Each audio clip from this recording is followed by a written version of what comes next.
Good morning મિત્રો, અમે નીકળી ગયા સીધા ભણુભાઈ બે દુકાને જવા માટે. ભણુભા બે ગયા વાંહે ને જો ફટાફટ નીકળી ગયા. અને એમાંય તે વાટમાં હાલ્યા આવતા હતા ભાઈબંધ કે મારે બરણીનું ઢાંકણું પડી ગયું છે તો ઢાંકણું ગોતે જુઓ, કારણ કે કઈ રીતે ગોતે એ તો તમે જુઓ. પછી પાછો ભાઈબંધ મોડ થયો અને જો પગમાં બરણી ઢાંકીને આમ જુઓ કેમ હાંકે બરણી ઢાંકણું પણ જાય, કારણ કે હેપિયતરું છે. અને સીધા આવી જાય આપણે દુકાને.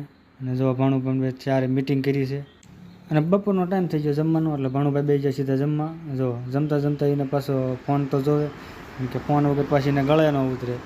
જો ને ખાઈને સીધો સોટ્યો વાયરિંગ કરવા. અને ઓલો વાંકો વાંકો આમ જો પેટ્રોલ કોકનું કાઢે, એ કોકનું પેટ્રોલ કાઢમાં એ વધે તું લે. તો આપણે નીકળી ગયા લેમ્બોર્ગિની લઈને બોટાદ જવા માટે. અને સીધા જઈએ બોટાદ ફટાફટ. તો બોટાદ તો પહોંચી ગયા. આ જો કલર કામમાં આપણે ગાડી મૂકેલી છે, કેવો કલર